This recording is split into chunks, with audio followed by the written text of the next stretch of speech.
भाजपा ने ऐसे निकाली पीडीए की काट, टिकट देने में नहीं दोहराई पिछली गलती, ये है पार्टी की रणनीति।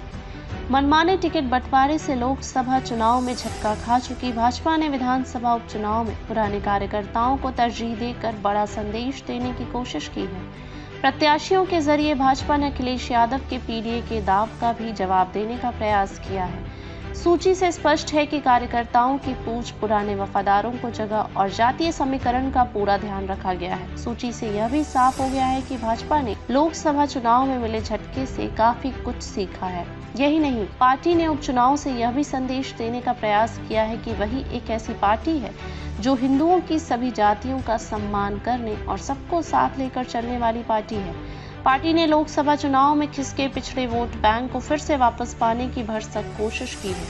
काडर के पुराने राजनीतिक परिवारों को तरजीह देकर यह संदेश दिया है कि पार्टी में काडर कार्यकर्ताओं का सम्मान बरकरार है। दरअसल लोकसभा चुनाव में टिकट वितरण में पार्टी पर काडर की उपेक्षा के गंभीर आरोप लगे थे। 2 सीटों पर ब्राह्मण चेहरे को उतार कर पार्टी ने जाति की उपेक्षा के आरोपों को भी झुठलाने का प्रयास किया है। करहल में नया प्रयोग करते हुए मुलायम सिंह के परिवार से प्रत्याशी उतार कर भाजपा ने एक तीर से कई निशाने साधे हैं।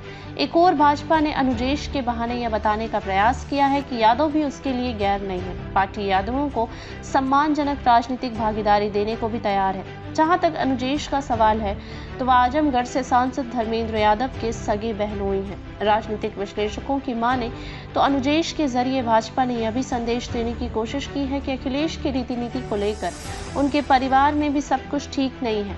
कभी यादव जाट अब जोड़ो अभियान चला चुकी भाजपा सरकार ने स्वर्गीय मुलायम सिंह यादव को पद्म विभूषण देकर भी यादवों को भाजपा से जोड़ने की कोशिश की है। मोहन यादव को मध्य प्रदेश का मुख्यमंत्री बनाकर भी यह संदेश दे चुकी है।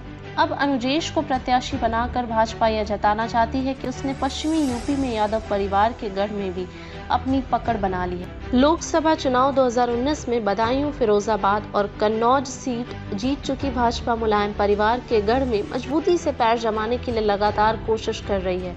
राजनीति में धारणाओं का बड़ा महत्व है, इससे अक्सर परिणाम प्रभावित भी होते हैं।